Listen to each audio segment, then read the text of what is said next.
بسم الله الرحمن الرحيم نحمده ونصلي على رسوله الكريم أما بعد فأعوذ بالله من الشيطان الرجيم بسم الله الرحمن الرحيم الحمد لله رب العالمين الرحمن الرحيم مالك يوم الدين إياك نعبد وإياك نستعين صدق الله العظيم۔ میرے بھائیوں، دوستوں، عزیزوں،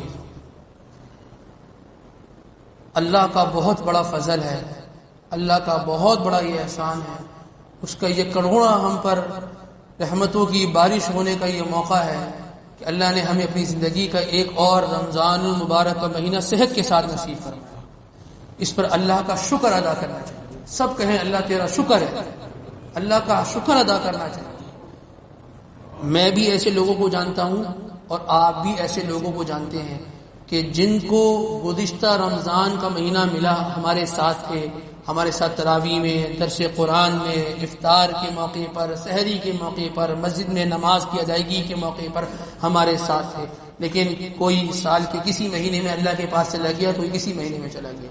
میں بھی ایسے لوگوں کو جانتا ہوں اور آپ بھی جانتے ہیں کہ کئی ہمارے ایسے ملنے ملانے والے، ہمارے جاننے والے، ہمارے رشتہ دار، ہمارے اہل محلہ کہ جو گزشتہ سال صحت مند تھے، ماشاءاللہ تندرست تھے، لیکن اللہ بچائے بیچارہ کوئی کسی بیماری کا شکار ہو گیا، بیچارے کو کسی کو کوئی بیماری ہو گئی، کسی کے ساتھ کوئی حادثہ ہو گیا، کسی کے ساتھ کوئی حادثہ ہو گیا۔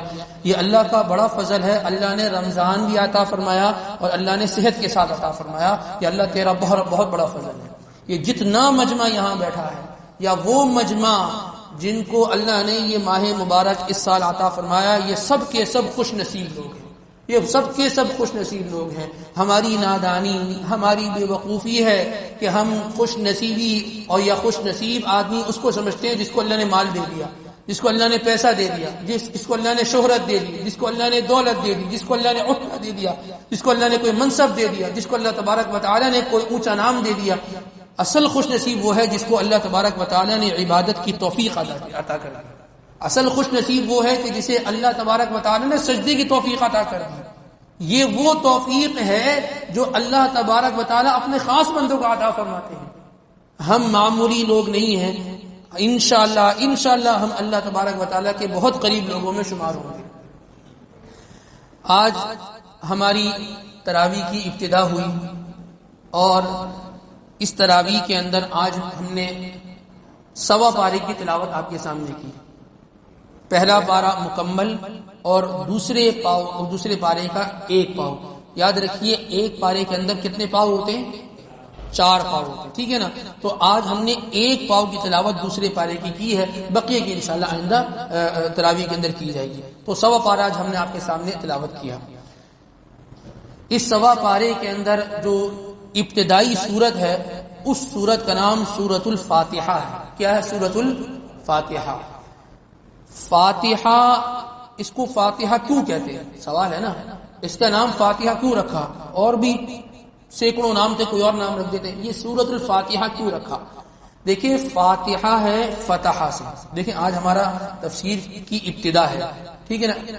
اس نیت سے بیٹھیں اور اس جذبے کے ساتھ بیٹھیں، ہم نے اللہ کے قرآن کو سمجھنا ہے۔ اللہ ہم سے جو باتیں کر رہے ہیں، ہم نے ان باتوں کو سمجھنا ہے، ہم نے اس باتوں کو سننا ہے۔ اگر اس نیت سے بیٹھیں گے انشاءاللہ فائدہ ثواب کی حیثیت سے تو ملے گا۔ اللہ تبارک و تعالیٰ بہت علم بھی عطا فرمائیں گے، بہت علم عطا فرمائیں گے۔ تو یہ سورۃ الفاتحہ کو فاتحہ اس لیے کہتے ہیں کہ فاتحہ نکلا ہے فتح سے۔ کس سے نکلا ہے؟ فتح۔ اور فتح کے معنی کیا ہوتے ہیں؟ کھولنا۔ کیا ہے؟ کھولنا۔ جب قرآن پاک کھولا جاتا ہے تو سب سے پہلے جو سورت سامنے آتی ہے وہ یہی سورت ہوتی ہے، سورۃ الفاتحہ۔ اس لیے اس کو فاتحہ کہا گیا۔ اسی طریقے سے فاتحہ افتتاح سے بھی ہے۔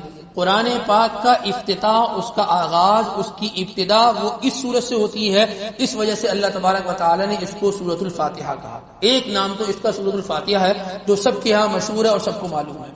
اسی طریقے سے اس سورت کا ایک نام وہ سورۃ الشفا بھی ہے، سورۃ الشفا بھی ہے۔ حضرت ابو سعید خدری رضی اللہ تعالیٰ فرماتے ہیں کہ ایک موقع پر ہم کسی جگہ سفر پہ جا رہے تھے تو ہم نے ایک بستی پر جو ہے وہ پڑاؤ ڈالا اور ہمیں بھوک لگی. ہم نے بستی والوں کو کہا کہ جی ہم مسافر ہیں تو ہمارے ساتھ کوئی تعاون کیجیے اور ہمارا اکرام کیجیے. تو جو بستی والے تھے تو ان بستی والوں نے کہا کہ بھئی ہمارا کیا کام تمہارے اکرام کرنے کا، ہم تمہیں کچھ نہ کھلاتے ہیں نہ پلاتے ہیں. تو انہوں نے کہا چلو جی ٹھیک ہے. اسی بستی کا جو سردار تھا وہ سردار جو ہے وہ بیمار پڑ گیا، اس کو سانپ نے ڈس لیا. اب انہوں نے علاج شروع کیا لیکن کوئی علاج راز نہیں آیا. جب اللہ پاک نے کسی کو کھلانا ہوتا ہے نا، اللہ اسباب خود پیدا کر دیتے، اللہ اسباب خود پیدا کر دیتے. تو اب وہ بستی والے بڑے پریشان ہوئے.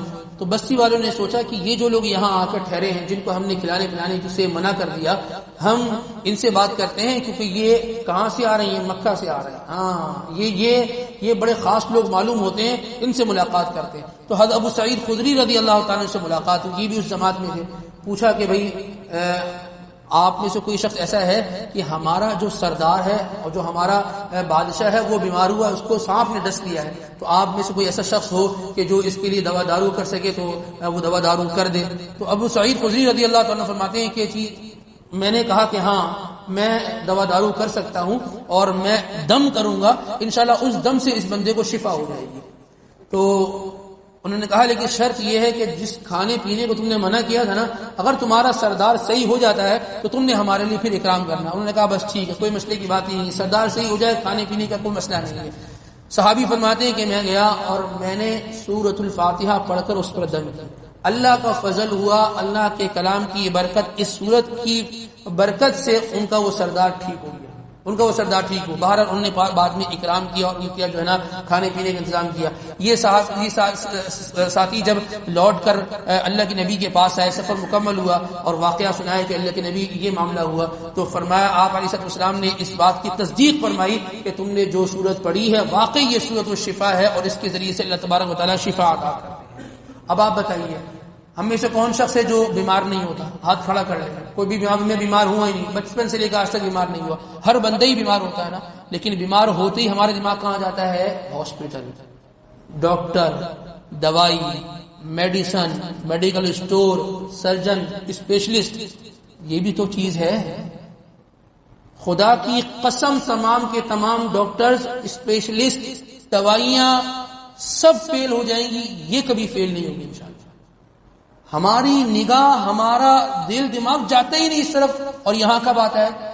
جب سب جگہ سے ہم ہار جاتے ہیں، کوئی دوائی اثر نہیں کرتی، کوئی بیماری ڈائگنوز نہیں ہو رہی، کچھ سمجھ میں نہیں آ رہا کیا ہو رہا ہے. ایک سے دوسرے سے تیسرے، بڑے سے بڑے ڈاکٹر کے پاس چلے گئے، سب سے ہم نے جو ہے نا ہم نے کنسلٹ کر لیا معاملے کو، لیکن کوئی سمجھ میں نہیں آ رہا. اب آخر میں آتا ہے جی مولوی صاحب کے پاس چلتے کوئی دم کر لیا، آخر میں لوٹ کر یہاں آتا ہے. یہ بھی اللہ کا بڑا فضل ہے. جو دوائیوں سے صحیح نہیں ہوتا، جس کو سب جگہ سے جواب مل جاتا ہے، اللہ کے کلام سے اس کو برکت حاصل ہوتی ہے اور اللہ تبارک و تعالیٰ اسے صحت عطا فرماتے ہیں. تو اس سورت کا ایک نام سورۃ الشفا ہے. آئندہ کے بعد کوئی بندہ بیمار ہو، ہم منع نہیں کرتے کہ دوائی نہ استعمال کریں، ڈاکٹر کے پاس نہ جائیں. سنت کی نیت سے علاج بھی کرنا چاہیے، لیکن سب سے پہلا جو ہمارا عمل ہونا چاہیے اور ہماری سب سے پہلی جو نگاہ ہونی چاہیے وہ کہاں ہونی چاہیے؟ وہ اللہ کے کلام پر ہونی چاہیے. اور اس سورۃ الفاتحہ کو پڑھ کر انسان اپنے اس مریض کو دم کر لے، یا خود مریض ہے تو اپنے اوپر دم کر لے، اور انشاءاللہ یہ سورت سب کو یاد ہوگی. تو اس سورت کا ایک نام سورۃ الفاتحہ اور دوسرا اس سورت کا ایک نام وہ سورۃ الشفا ہے. اسی طریقے سے اس سورت کا ایک نام وہ سورۃ الدعاء بھی ہے. سورۃ الدعاء، اس کے اندر انسان دعا مانگتا ہے اور اس میں دعا کا تذکرہ ہے. اب اس سورت کے حوالے سے مسلم شریف کی روایت ہے. حضرت ابو ہریرہ رضی اللہ تعالیٰ عنہ فرماتے ہیں، ذرا توجہ سنیے گا. فرمایا کہ امام الانبیاء سرکار دو عالم صلی اللہ علیہ وسلم نے ارشاد فرمایا کہ اللہ تبارک و تعالیٰ فرماتے ہیں، حدیث قدسی ہے، اللہ پاک فرماتے ہیں کہ یہ سورت میرے اور میرے بندے کے درمیانی سورت ہے، میرے اور میرے بندے کے درمیانی سورت ہے. کیا مطلب؟ دیکھیں اس سورت کی ٹوٹل 7 آیت ہے. کیا ہے؟ 7 آیت.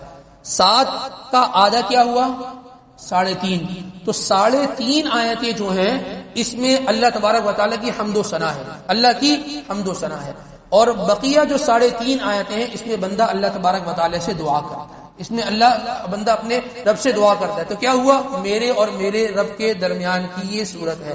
اللہ تبارک و تعالیٰ فرماتے ہیں الحمدللہ رب العالمین، تمام تعریفیں تمام زمانوں میں تمام حامدین کی طرف سے تمام زمانے میں للہ رب العالمین صرف اور صرف اللہ تبارک و تعالی کے لیے ہے جو تمام جہانوں کا پالنے والا ہے. پالتا اللہ ہے.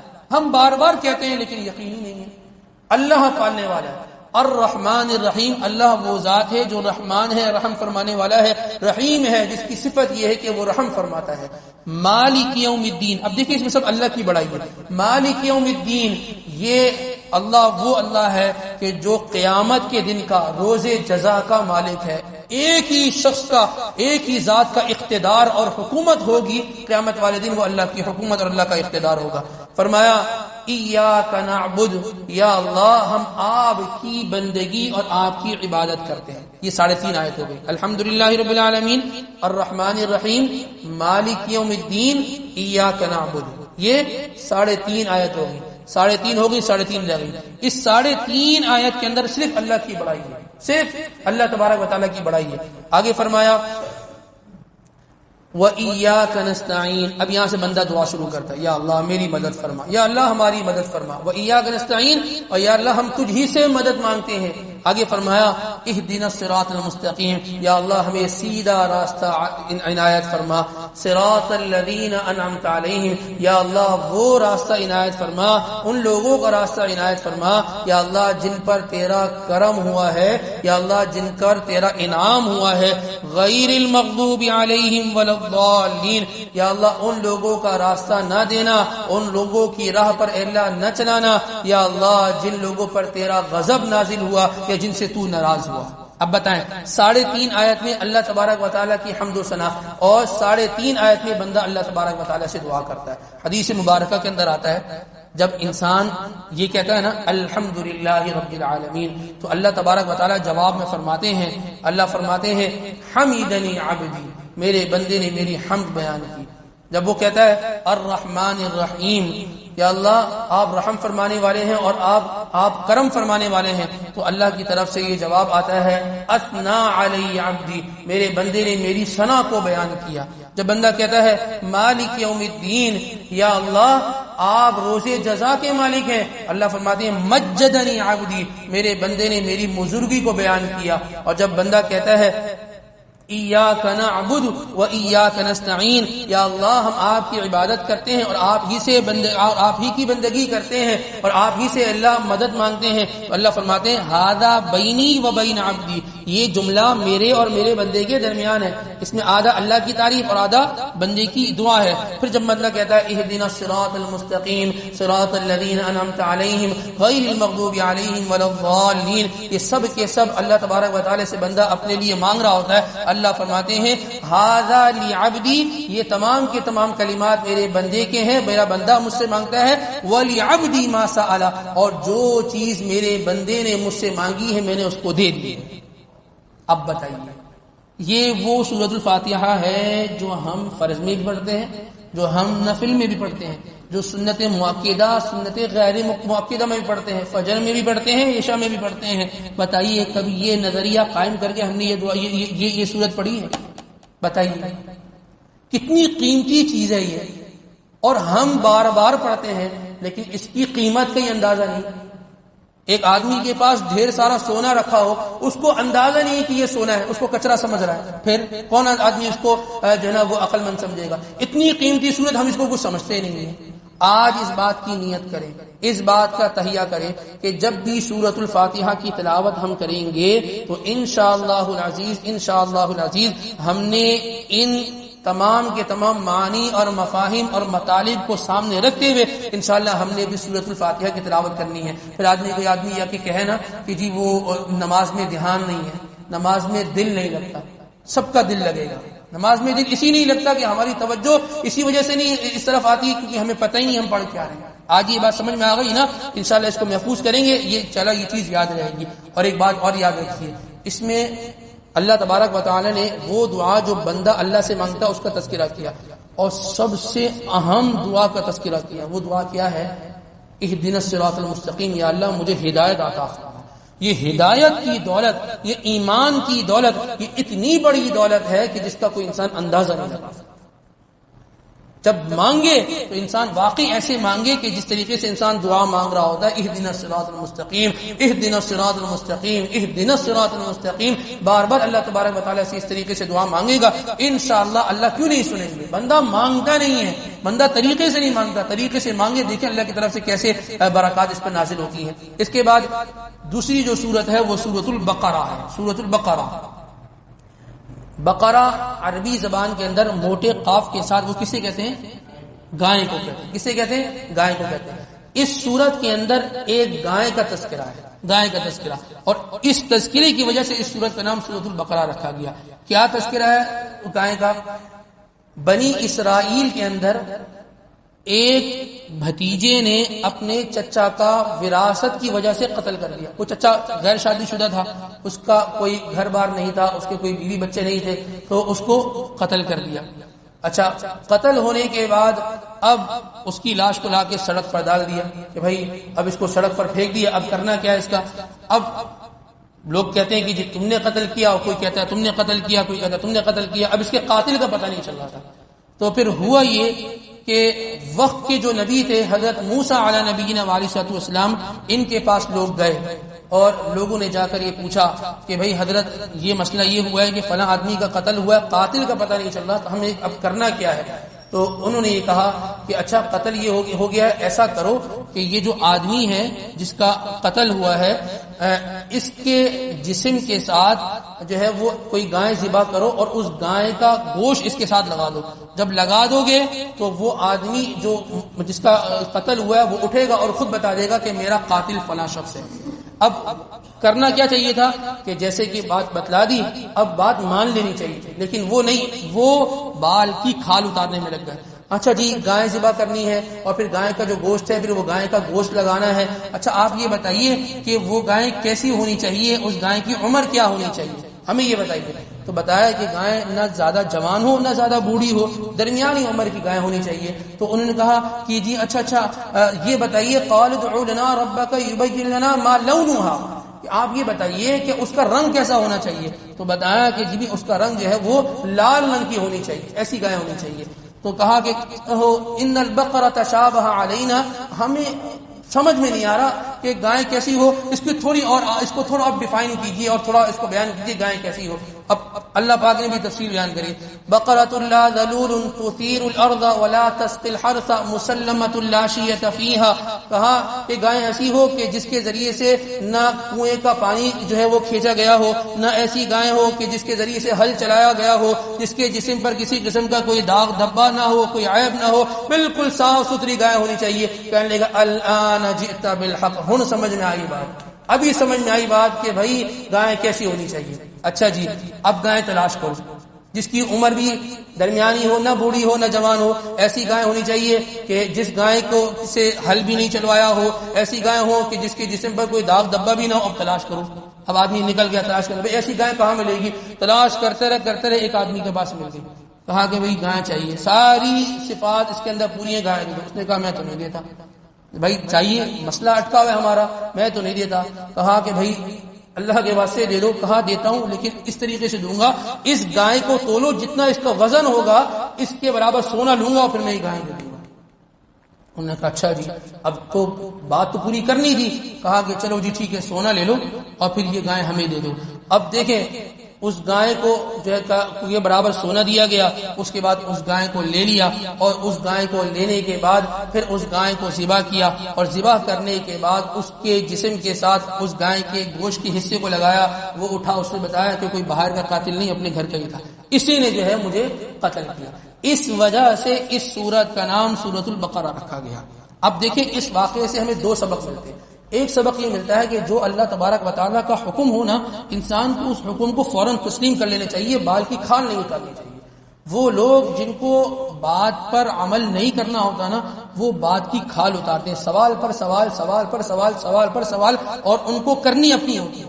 جب دین کی بات کہہ دی جائے، اللہ پاک یوں فرماتے ہیں حدیث مبارکہ کے اندر ایسی بات آئی ہے، بس ٹھیک ہے تسلیم کر لیا، اس سے آگے کچھ بھی نہیں ہونا چاہیے، پہلی چیز۔ اور دوسری چیز جو سمجھ میں آئی وہ یہ سمجھ میں آئی بعث بعد الموت۔ اللہ تبارک و تعالیٰ نے یہ عملی طور پر کر کے دکھا دیا کہ اللہ پاک وہ ذات ہے جو موت کے بعد زندہ کرنے والا، دیکھو زندہ کر کے دکھا دیا۔ اللہ نے آنکھوں سے دکھا دیا. تم یہ سمجھتے ان کا نظریہ اور عقیدہ یہ تھا کہ مرنے کے بعد کوئی زندگی نہیں. اللہ پاک نے دکھا دیا دیکھو مر بھی گیا, ہم نے زندہ کر دیا. اس نے اپنی زبان سے بتایا کہ فلاں آدمی میرا قاتل ہے. تو جب اللہ تبارک و تعالی پیدا کر سکتا ہے, موت دی, موت کے بعد دوبارہ اللہ تبارک و تعالی وجود بخشے گا اور انسان دوبارہ زندہ ہوگا. یہ ہمارے لیے سبق ہے. یہ زندگی صرف کافی شافی زندگی نہیں ہے, ایک حقیقی زندگی آنے والی ہے جو ابد الاباد والی زندگی ہوگی. اس کے بارے میں انسان کو تیاری کرنے کی ضرورت ہے. تو اس وجہ سے اس سورت کا نام سورۃ البقرہ رکھا گیا. اس سورت کی پہلی جو آیت ہے وہ کیا ہے؟ الف لام میم. 3 حروف ہے, الف لام میم. کیا ترجمہ ہے؟ کوئی مفسر کوئی محدث اس کا ترجمہ بیان نہیں کر سکتا. جب بھی یہ آیت آتی ہے نا تو کیا کہتے ہیں, یہ حروف کہلاتے ہیں حروف مقطعات. یہ قرآن پاک کے اندر سورت کی ابتدا میں کئی جگہ پہ آپ کو ملیں گے الف لام میم, الف لام را, الف لام میم را. اس کا ترجمہ کوئی نہیں جانتا. جب یہ آیت آتی ہے تو مفسرین کہتے ہیں اللہ اعلم بمرادہ بذلک, اللہ ہی جانتا ہے اس کا کیا مطلب ہے, ہمیں معلوم نہیں ہے, ہمیں معلوم نہیں ہے. کیا پتہ چلا؟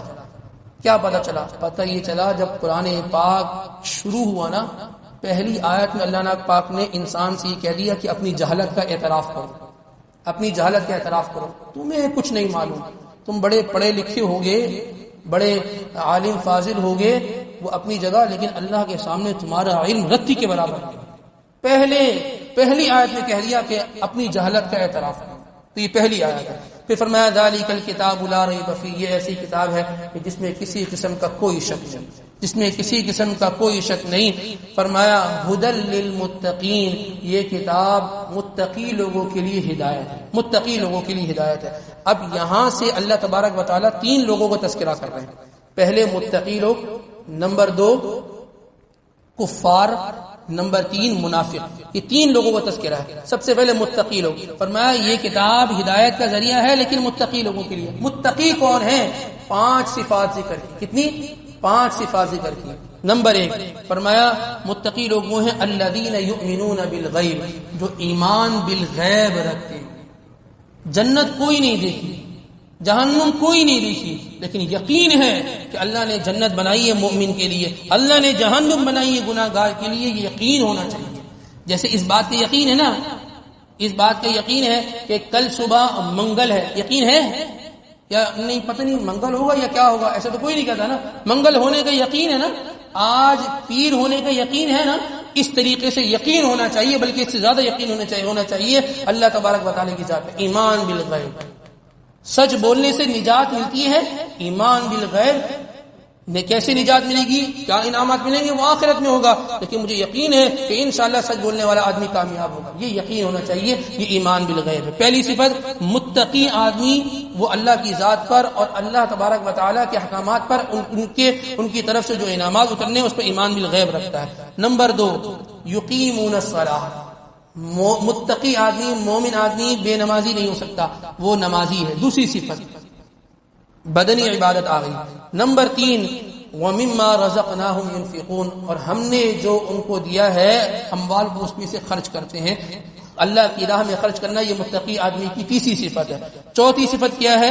وَالَّذِينَ يُؤْمِنُونَ بِمَا أُنزِلَ إِلَيْكَ وَمَا أُنزِلَ مِن قَبْلِكَ, صرف قرآن پر نہیں, تمام کتب پر, جتنی اللہ پاک نے آسمانی کتاب نازل فرمائی ان تمام پر یہ شخص ایمان رکھتا ہے. یہ کہلاتا ہے, یہ متقی آدمی کی چوتھی صفت ہے. اور 5ویں صفت کیا ہے؟ وَبِالْآخِرَةِ هُمْ يُوقِنُونَ, آخرت پر یقین رکھنا, آخرت پر یقین رکھنا.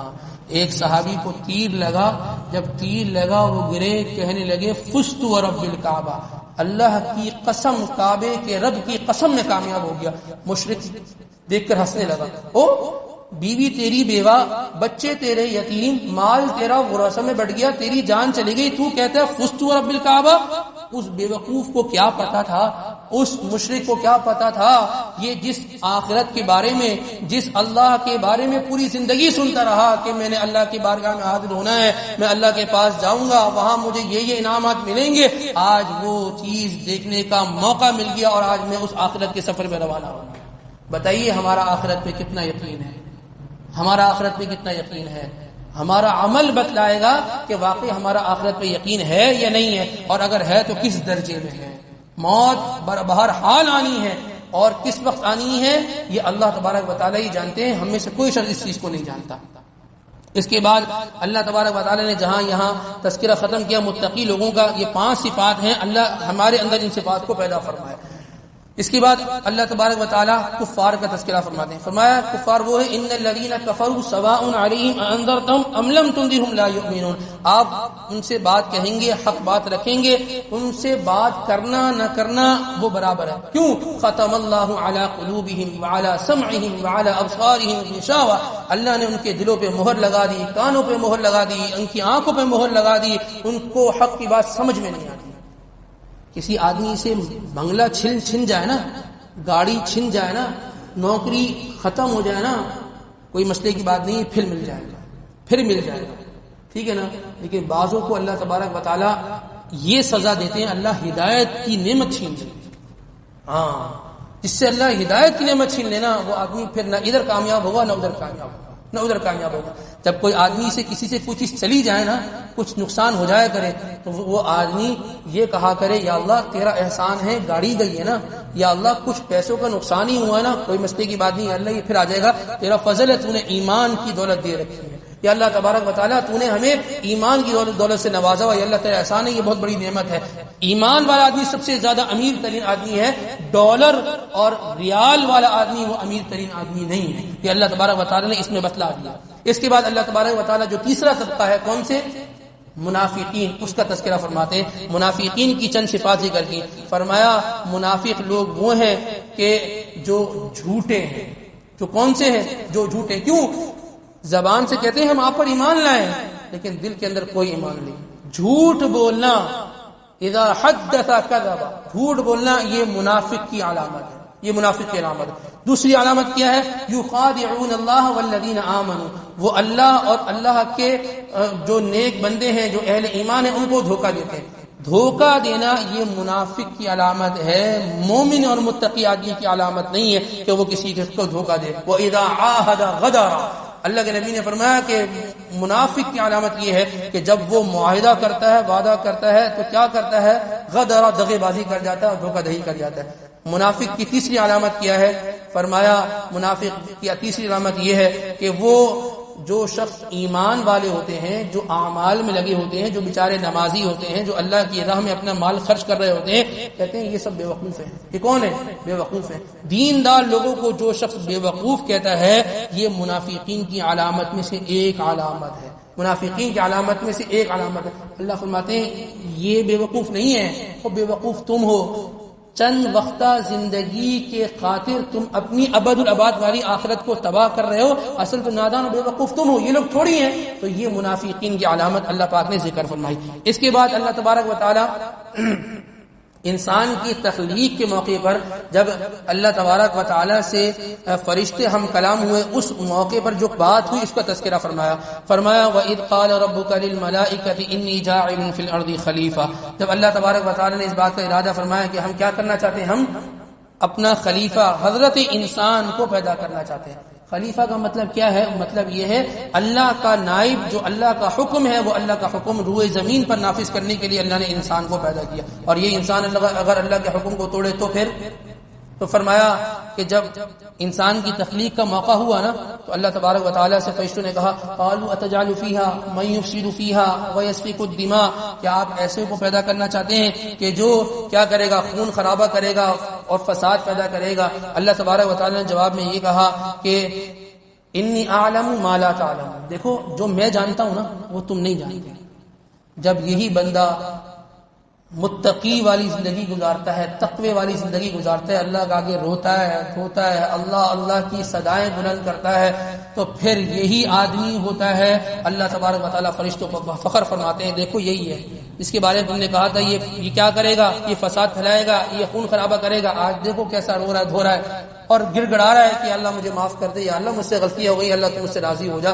تو یہی آدمی ہے کہ جس پر اللہ تبارک و تعالیٰ فخر فرماتے ہیں۔ تو یہ انسان کی تخلیق کے موقع پہ جو گفتگو ہوئی اللہ تبارک و تعالیٰ نے اس کا تذکرہ فرمایا۔ اس کے بعد اللہ تبارک و تعالیٰ فرماتے ہیں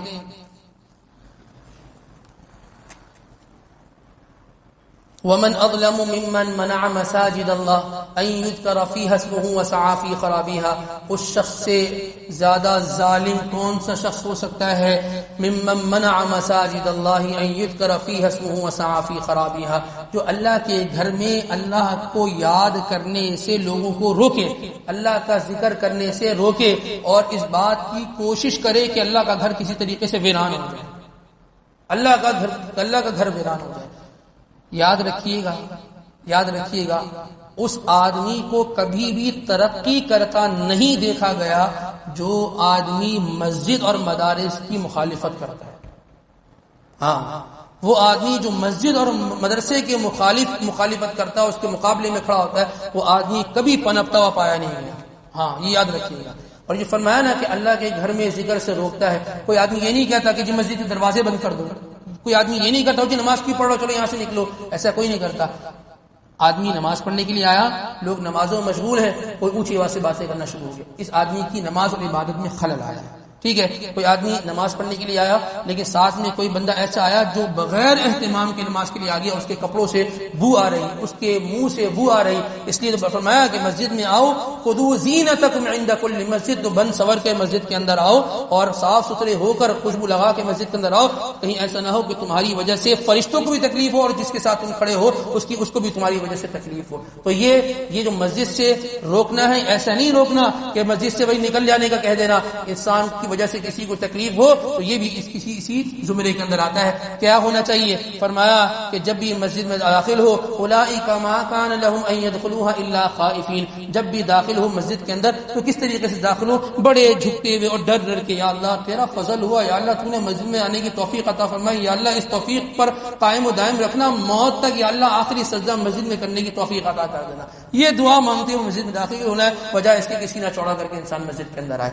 اس کے بعد اللہ تبارک و تعالی بیت اللہ کی تعمیر کا تذکرہ فرماتے ہیں۔ اللہ تبارک و تعالی فرماتے ہیں وَإِذْ يَرْفَعُ إِبْرَاهِيمُ الْقَوَاعِدَ مِنَ الْبَيْتِ وَإِسْمَاعِيلُ، جب اللہ تبارک و تعالی کے پیغمبر اور آپ کے نبی حضرت ابراہیم علیہ الصلوۃ والسلام اور حضرت اسماعیل علیہ الصلوۃ والسلام نے بیت اللہ کی تعمیر کی تو کیا فرمایا؟ ان دو انبیاء نے بیت اللہ کی تعمیر کی اور دونوں رشتے میں باپ اور بیٹے ہیں۔ حضرت ابراہیم علیہ الصلوۃ والسلام کو حضرت اسماعیل علیہ الصلوۃ والسلام اینٹیں اٹھا کر دیا کرتے تھے اور حضرت ابراہیم علیہ الصلوۃ والسلام ان اینٹوں کو فٹ کیا کرتے تھے، ان کو جگہوں پہ رکھا کرتے تھے۔ جب اس بیت اللہ کی تعمیر سے فارغ ہو گئے نا تو کیا کہنے لگے؟ بہترین، ہم نے وہ کام کیا کوئی نہیں کر سکتا۔ یہ کہا ہم نے تو اللہ کا گھر بنایا ہے، اتنے لوگ اس کا طواف کریں گے نا، آپ سوچ نہیں سکتے۔ اس طریقے کی کوئی باتیں نہیں کی کہ جی ہم نے تو سکہ جما دیا، ہم نے جو کام کیا ایسا کام کوئی نہیں کر سکتا۔ ایسے بڑائی والے کلمات کوئی نہیں کہے۔ کیا کہا؟ ربنا تقبل منا، یا اللہ قبول کر لینا، یا اللہ قبول کر لینا۔ اس سے یہ بات پتہ چلی کہ عمل کی توفیق ملنا یہ ایک اللہ کی الگ نعمت ہے، اور اس توفیق پر اس عمل کا قبول ہو جانا یہ ایک اللہ کی الگ نعمت ہے۔ اگر اللہ نے کسی آدمی کو نماز پڑھنے کی توفیق دے دی نا، اللہ نے اگر کسی کے دل میں یہ بات ڈال دی کہ تم اللہ کی راہ میں اپنے مال کو صدقہ کرو تو یہ ایک اللہ کی بہت بڑی نعمت ہے، لیکن اس کے بعد جب نماز پڑھ لے، اللہ کی راہ میں اپنے مال کو صدقہ کر لے، فوراً اللہ سے یہ کہنا چاہیے یا اللہ اس کو قبول کر لینا، یا اللہ یہ نماز قبول کر لے، یا اللہ اس صدقے کو اللہ قبول فرما لے، یا اللہ یہ جو میں نے قرآن پاک کی تلاوت کی ہے، یا اللہ تو نے توفیق دی اس عمل کو کرنے کی، اللہ قبول کر لینا، یا اللہ تو قبول کر لینا۔ اس کی دعا بھی اللہ تبارک و تعالی سے انسان کو کیا کرنا چاہیے؟ مانگنا چاہیے۔ تو اس سے یہ بات ہمیں پتہ چلی۔ اس کے بعد اللہ تبارک و تعالی حضرت ابراہیم علیہ الصلوۃ والسلام اور حضرت یعقوب علیہ الصلوۃ والسلام کا تذکرہ فرماتے ہیں۔ جب حضرت یعقوب علیہ الصلوۃ والسلام کا انتقال ہونے لگا تو انہوں نے اپنے بچے سے پوچھا کہ اب بیٹا یہ بتاؤ کہ ابا جان تو جا رہے ہیں، ما تعبدون من بعدی، میرے بعد اب کس کی عبادت کرو گے؟ میرے بعد کس کی عبادت کرو گے؟ یہ بات پوچھی، وصیت کر رہے تھے نا، نصیحت کر رہے ہیں، آخری موقع ہے۔ تو بچوں نے کہا کہ اللہ ہم اسی اللہ کی عبادت اور بندگی کریں گے کہ جس کی آپ کرتے تھے اور جس کی ہم کرتے آ رہے تھے، ہم یہ کام چھوڑیں گے نہیں۔ آخر میں جاتے جاتے بچوں سے پوچھا اور بچوں کو یہ نصیحت کر دیا، دیکھو اللہ کی ہی ماننا اور اللہ کے آگے ہی سجدہ ریز ہوتے رہنا، اللہ کی عبادت کرنا، ادھر ادھر کہیں نہیں بھٹک جانا، ادھر ادھر نہیں بھٹک جانا۔ ہمارے یہاں کسی کا انتقال ہو رہا ہوتا ہے یا کوئی آدمی بیماری محسوس کرتا ہے کہ یہ فلاں بیماری ڈائگنوز ہو گئی ہے، انسان اپنی وصیت لکھواتا ہے، دکان نمبر 4 چھوٹے والے کو اور دکان نمبر 3 پلس گودام وہ بڑے والے کو، اور بیٹی کو اتنا کیش دے دینا، انسان اس چیز کی وصیت کرتا ہے۔ یہ وصیت کہاں گئی؟ بیٹا ابا چلے جائے گا، مال یہی رہ جائے گا، یہاں تم سب ہوگے 4-5 بھائی بہن، ابا اکیلا قبر میں تنہا ہوگا، ابا کو نہیں بھولنا۔ دیکھو اللہ سے ابا کے لیے مانگتے رہنا۔ دیکھو آج تک تمہیں میں نے کہا اور تمہیں پیچھے لگا رہا کہ دیکھو نماز پڑھا کرو، دیکھو ابا چلا گیا، ابا کے جانے کے بعد نماز نہیں چھوڑنا، دیکھو میں پابندی کرتا ڈانٹتا ہوں نا کہ روزانہ قرآن پاک کی تلاوت کیا کرو، تو بیٹا میرے جانے کے بعد بھی قرآن کی تلاوت کرنا، ایسا نہ ہو کہ میں چلے جاؤں تو میں پیسے کمانے میں لگ جاؤ، 2 سے 4 اور 4 سے 6 بنانے لگ جاؤ، ایسا نہیں کرنا۔ تو یہ وصیت والدین کو اپنی اولادوں سے کرنی چاہیے، اور یہ ضروری گزارش یہ ہے کہ جب بھی انسان اپنی وصیت لکھوائے اس وصیت میں ایک پیراگراف بچوں کے ایمان اور دین کے اعتبار سے ضرور لکھا جائے کہ بیٹا یہ جو پیراگراف ہے یہ سب سے زیادہ اہم ہے، دنیا فانی، اس کا مال جو تمہارے نام کر رہا ہوں یہ سب فانی ہے، لیکن یہ جو چیزیں ہیں نا بیٹا یہ تمہیں بھی فائدہ دیں گی، میں قبر میں رہوں گا بیٹا اس کا فائدہ مجھے بھی ملتا رہے گا۔ یہ اللہ تبارک و تعالی نے ہمیں یہ سبق سکھلا دیا کہ اولادوں کو دین کی وصیت کرو اور دین کی وصیت کر کے اس دنیا سے جاؤ۔ اس کے بعد دوسرا پارہ شروع ہوتا ہے۔ اس پارے کے اندر اللہ تبارک و تعالی قبلے کے تبدیل ہونے کا تذکرہ فرماتا ہے۔ دیکھیں ابتدا کے اندر جو قبلہ تھا وہ بیت اللہ تھا۔ کیا تھا؟ بیت اللہ تھا۔ اس کے بعد اللہ تبارک و تعالی نے حضرت امام الانبیاء سرکار دو عالم صلی اللہ علیہ وسلم کو حکم دیا کہ آپ کہاں ہجرت فرما جائیں؟ مدینہ منورہ، اور ساتھ ہی یہ بھی حکم دیا کہ آپ نے کیا کرنا ہے، وہاں جا کر آپ کا جو قبلہ ہوگا وہ بیت اللہ نہیں ہوگا بلکہ بیت المقدس ہوگا۔ کیا ہوگا؟ بیت المقدس ہوگا۔ ہمارا قبلہ ہے، آج جو جس حال میں ہے، وہاں کے باشندے جس حال میں ہیں، اللہ ان کی حفاظت فرما، اللہ اہل غزہ کی حفاظت فرما، یا اللہ وہاں کے مظلوم مسلمانوں کے اللہ حفاظت فرما۔ تو اللہ تبارک و تعالی نے حکم دیا کہ اب آپ کا قبلہ بیت المقدس ہے، آپ کا قبلہ بیت المقدس ہے۔ ٹھیک ہے جی، آپ نماز پڑھتے رہے، آپ کی چاہت یہ تھی، حضور کی چاہت یہ تھی کہ جس طریقے سے پہلے ہمارا قبلہ بیت اللہ تھا وہی ہونا چاہیے، لیکن زبان سے نہیں کہا۔ کیا ہوا کہ بس اتنا ہوتا تھا، قد نرا تقلب وجهك في السماء، اللہ تو دیکھ رہے تھے نا، حضور بار بار آسمان کی طرف دیکھتے تھے کہ ابھی شاید وہی آ جائے، اور اللہ پاک فرماتے ہیں بیت اللہ کی طرف ہی نماز پڑھ لو۔ لیکن 16-17 ماہ تک آپ نے بیت المقدس کی طرف رخ کر کے آپ نے نماز پڑھی۔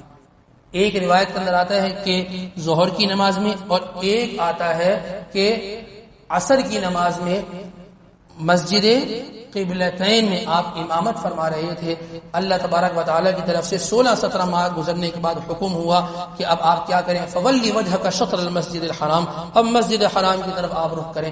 آپ نماز پڑھا رہے تھے، اس نماز کے اندر اس چیز کا حکم آیا، آپ جیسے مثال کے طور پہ یہاں امام صاحب کھڑو کے نماز پڑھا رہے ہو اور حکم آ جائے کہ جی وہاں رخ کر کے اب نماز پڑھنی ہے، تو آپ یہاں سے یوں گئے اور آپ نے وہاں جا کر اپنے آپ وہاں کھڑے ہوئے، جو سب سے آخری صف تھی وہ خود بخود سب سے پہلی صف بن گئی۔ تو اس نماز کے اندر اس چیز کا حکم آیا اور آپ نے اس چیز کی ابتدا کی، اور پھر اس وقت سے لے کر آج تک الحمدللہ ہمارا قبلہ وہ بیت اللہ ہے، لیکن بیت المقدس بھی ہمارے لیے قابل احترام ہے، کیونکہ اس قبلے کی طرف بھی ہمارے صحابہ نے اور امام الانبیاء سرکار دو عالم صلی اللہ علیہ وسلم نے ایک عرصہ دراز تک وہاں رخ کر نماز پڑھی ہے، اس کی ہمیں بھی عزت اور احترام کرنا چاہیے۔ اس کے بعد فرمایا وَكَذَلِكَ جَعَلْنَاكُمْ أُمَّةً وَسَطًا لِتَكُونُوا شُهَدَاءَ عَلَى النَّاسِ، فرمایا کہ ہم نے امت محمدیہ کو جو امت بنایا ہے یہ ایک درمیانی امت ہے۔ یعنی کیا مطلب درمیانی امت؟ اللہ نے اس کے اندر اعتدال رکھا ہے۔ کیا رکھا؟ اعتدال۔ بعض امتیں ایسی گزری کہ وہ نبی کی اتباع اور محبت میں اتنے آگے چلے گئے کہ نبی کو اللہ کا بیٹا بنا دیا۔ وقالت الیہود عزیر ابن اللہ وقالت النصارى مسیح ابن اللہ، کہتے ہیں عزیر علیہ السلام اللہ کے بیٹے اور عیسیٰ علیہ السلام اللہ کے بیٹے، یہ اتنا آگے چلے گئے۔ اور بعض ایسے ہوئے کہ انہوں نے انبیاء کو قتل کر دیا، انبیاء کے ایسے مخالف ہوئے کہ درمیان سے چیر دیا اور بالکل 2 ٹکڑے کر دیے۔ فرمایا کہ نہ تم نے ان کی طرح ہونا ہے نہ ان کی طرح ہونا ہے، تمہاری جو حیثیت ہے وہ ایسی امت کی حیثیت ہے کہ تمہیں اعتدال میں رکھا ہے، اعتدال میں۔ یہ امت ایسی ہے کہ نبی کو نبی کا درجہ دیتی ہے اور اللہ کو اللہ کا مقام دیتی ہے اور ولی کو ولی کا، صحابی کو صحابی کا درجہ دیتی ہے. تو یہ امت صاحب اعتدال ہے، اس کو اللہ تبارک و تعالی نے اعتدال عطا فرمایا. اس کے بعد فرمایا لِتَكُونُوا شُهَدَاءَ عَلَى النَّاسِ، یہ جو امت ہے یہ امت گواہ بنے گی. کیا گواہ بنے گی؟ بروز قیامت.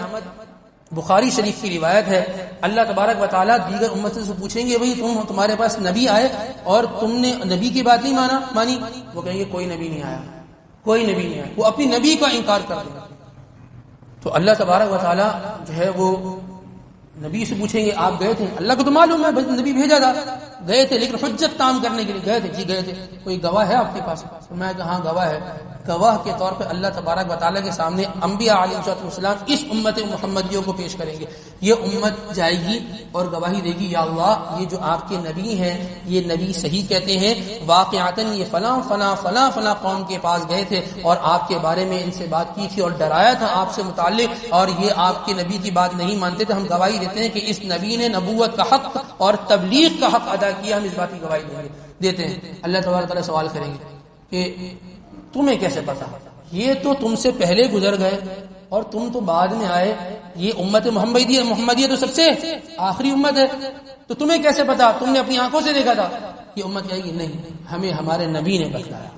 ہمیں امام الانبیاء سرکار دو عالم صلی اللہ علیہ وسلم نے بتلایا کہ مجھ سے پہلے جو انبیاء آئے ان انبیاء نے گلی گلی کوچا کوچا اپنی قوم کو، اپنی امت کو اللہ تبارک و تعالیٰ کی وحدانیت کی طرف بلایا، اللہ تبارک و تعالیٰ کی طرف بلایا. تو ہمیں ہمارے نبی نے بتلایا اور ہم اپنی نبی کی بات پتھر کی لکیر سمجھتے ہیں. اس نے جو فرمایا سچ فرمایا، اس کے فرمانے اور بتلانے پر ہم جو ہے نا ان نبیوں کے حق میں گواہی دیتے ہیں. اب بتائیے یہ کیا امت ہے؟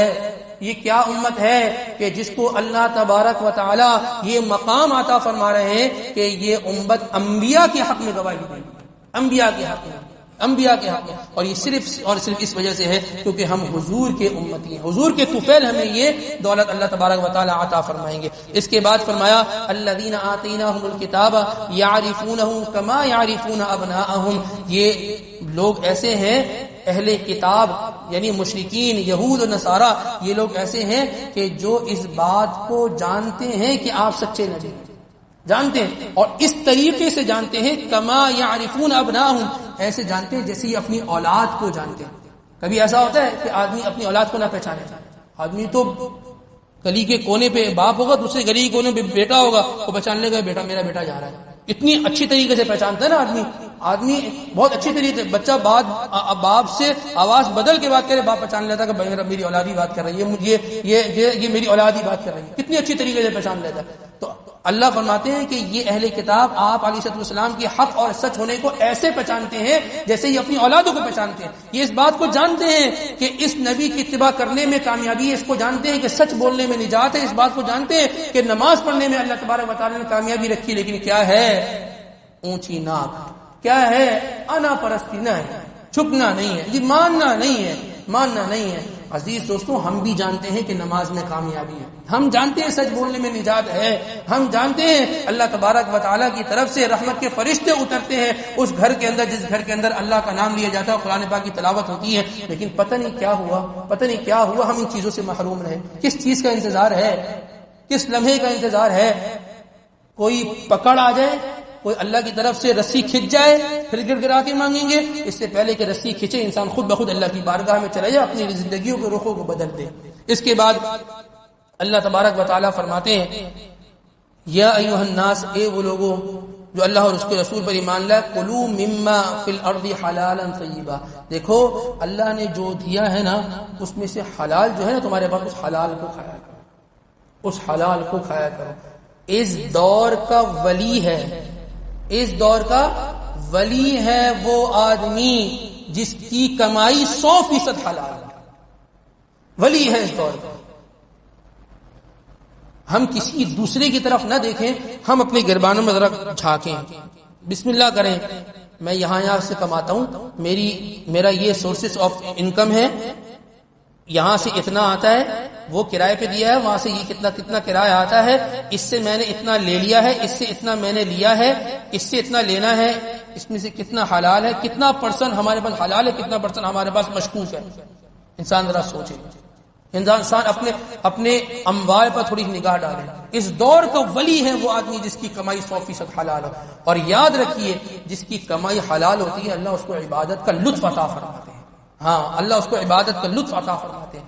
اور علماء یہ فرماتے ہیں, کسی حدیث میں تو یہ نہیں آیا, علماء یہ فرماتے ہیں کہ اگر کسی انسان کو اپنی کمائی کے حلال اور مشکوک ہونے کا پتہ لگانا ہو نا تو یہ دیکھ لیا کرے میری کمائی خرچ کہاں ہو رہی ہے.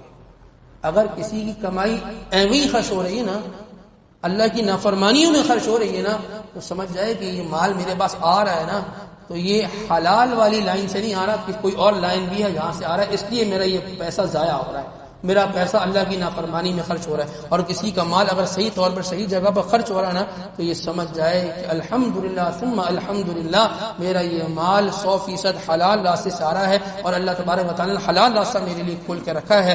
یہ ہم نے آج آپ کے سامنے 100 پارے کا خلاصہ رکھا ہے. اللہ تبارک و تعالی کہنے سننے میں اگر کوئی غلطی کوتاہی ہو اپنے فضل سے معاف فرما, اور اللہ تبارک و تعالی اس سلسلے کو اختتام تکمیل قرآن پاک تک اللہ جاری اور ساری رکھنے کی توفیق نصیب فرما. وآخر دعوانا الحمد للہ رب العالمین.